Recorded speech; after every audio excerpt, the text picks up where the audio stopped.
In our modern era, computer programs are a given. We use computer programs every single day. They live on our laptops, desktops, phones, even on our watches and TVs, and even on some really weird refrigerators. They're everywhere. We've even given them cute nicknames, like apps, which is of course short for computer application, another term for a program. Few will argue with the importance of computer programs or computer programming. But where did this all begin? How did it all begin? Well, it began with the world's first computer programmer. Now, all of you at home are probably going, well, duh, I could figure that out by myself. But who was the first computer programmer? I'm going to go out on a limb and guess that most of you probably don't know. Well, that's the topic of today's video. That honor belongs to a computer visionary. Her name was Lady Ada Lovelace. Lady Lovelace was born as Augusta Ada Byron. Ada was a nickname given to her by her father. She was born on December 10, 1815. She immediately entered Britain's high society as the daughter of Lady and Lord Byron. Lord Byron, her father, was a brilliant and famous poet.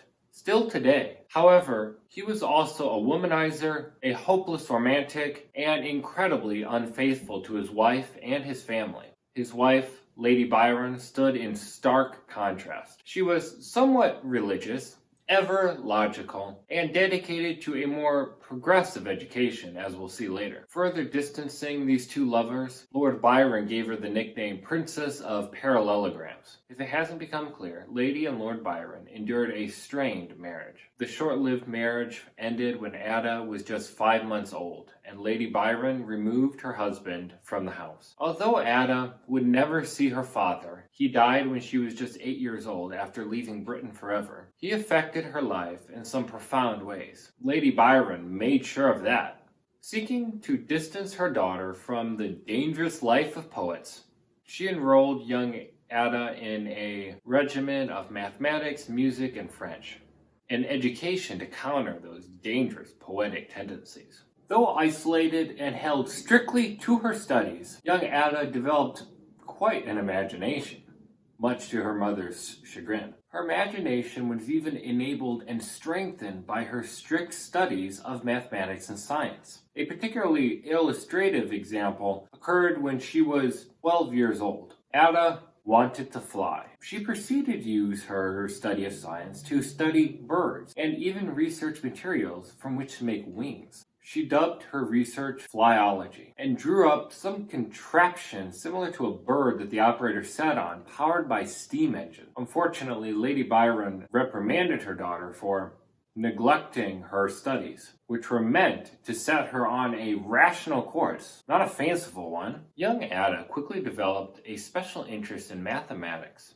Yet, she was still a young woman among the British elite. While science, math, and this type of education was not customary for a woman in her time, socializing was. And at the age of 17, she began to socialize in London. She even met the king and began to attend high society events throughout London. On June 5th, 1833, Ada Byron attended a party of fellow British socialite Charles Babbage. As we've discussed in a number of these videos, Charles Babbage was somewhat of a celebrity of his day. He was well known for his inventions, but also his failure to complete them. At the time of the party, Babbage was working on his difference engine, one of the first automatic calculating machines to ever be invented, and the device fascinated Ada Byron. Babbage was quite proud to show Ada and her mother a prototype of his difference engine. It was a smaller demonstration model he often pulled out at parties. Given their mutual interest in mathematics, the 41-year-old Charles Babbage became a mentor to the younger 17-year-old Ada Byron.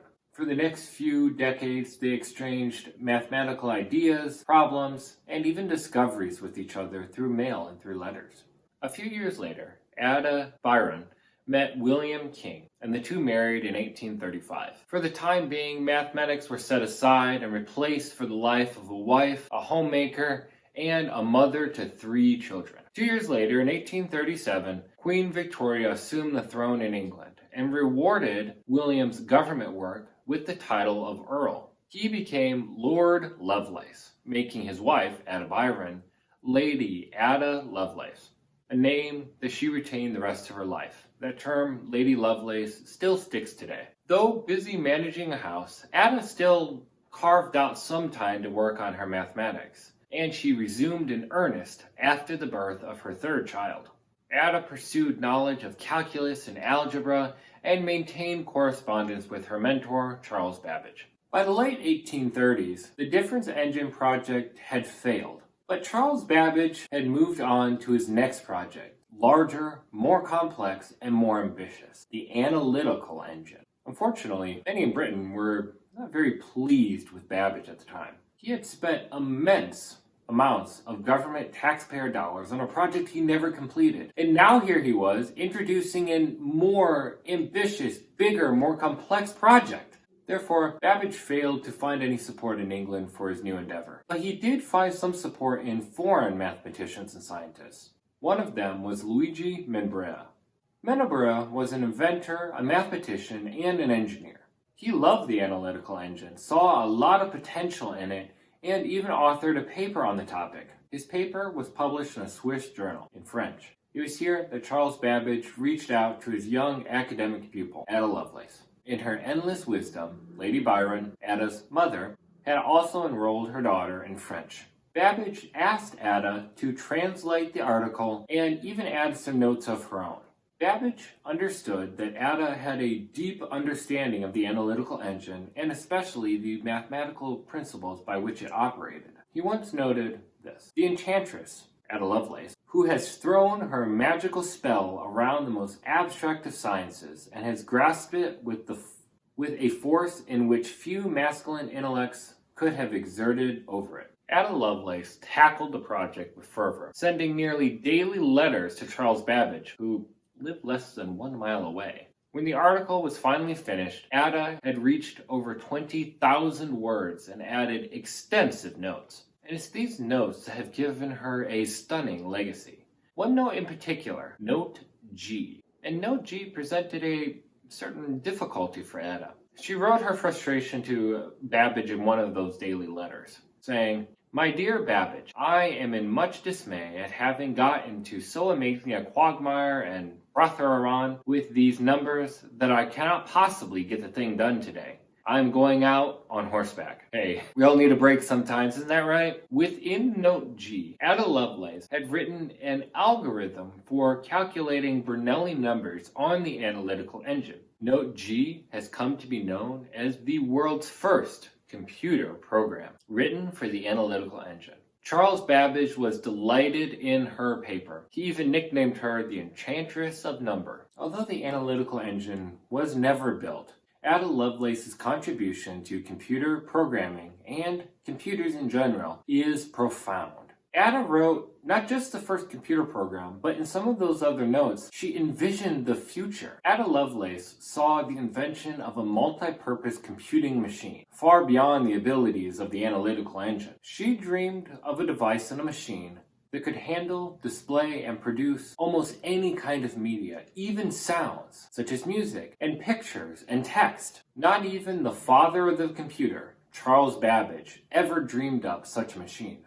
Unfortunately, given the fact that Ada was a woman of the 19th century, many of her achievements faded from history, lost for nearly 100 years.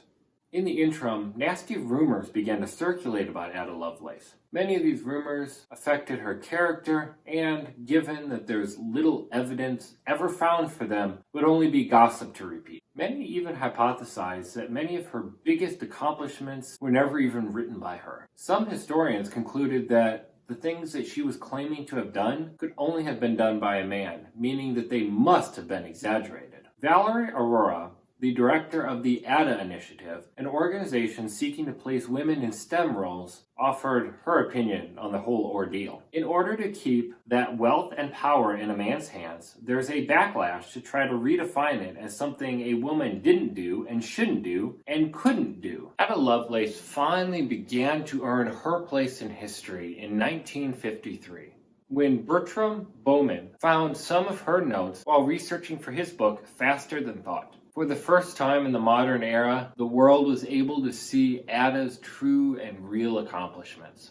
In the late 1970s, the U.S. government recognized Ada's true place in computing and programming history by naming a brand new programming language after her. Ada was a brand new programming language created by the U.S. government and the Department of Defense for the United States military. U.S. Navy Commander Jack Cooper first suggested the name Ada in recognition for Lady Lovelace. The language merged many differing systems together into one cohesive system. Ada still runs as the dominant computer programming language on many critical systems today, including aviation, healthcare, transportation, space, and financial infrastructures. Like I said, the impact of Lady Lovelace's contributions to computer science, computer history, computing in general, and computer programming are all very, very profound. Although lost for some time, her notes returned just in time to inspire a new and modern generation of technology. Many of Lady Ada Lovelace's notes and ideas were far ahead of her time, but they were just in time to inspire many of the computing devices we use every single day. Lady Lovelace also taught us about the contributions of everyone, even those whose backgrounds differ from the perceived norm. Lady Lovelace stands alongside Charles Babbage as one of the first computer pioneers. Lady Lovelace, and most notably her very first computer program, were both the 17th major milestone in the history of computing. Lady Ada Lovelace, the first computer programmer. This week's milestone wasn't a piece of hardware like the analytical engine or some sort of device like the electrical telegraph, but it was a written piece of software and the woman who wrote it. Ada Lovelace was a computer visionary. And given how ahead of time many of her ideas were, she could still be considered a computer visionary today in 2020.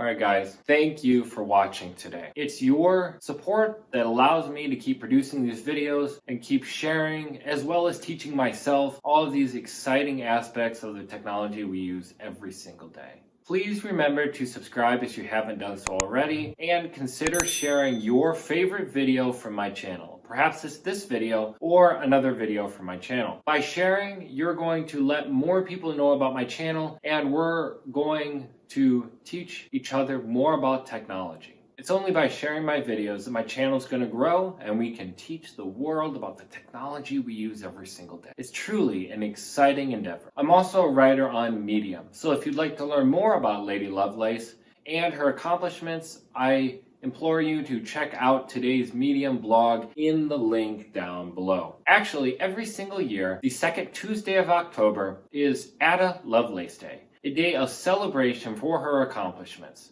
We're going to be celebrating that day right here on this channel. So make sure that you subscribe so you'll never miss that video returning and coming in October. I also invite you to follow me on Facebook, Instagram, and Twitter. I'm active on those platforms daily. If you'd like to reach out and contact me over there. Or in my email address, again, description down below. Alright guys, thank you so much for joining. I will see you next week for another exciting piece of technology history.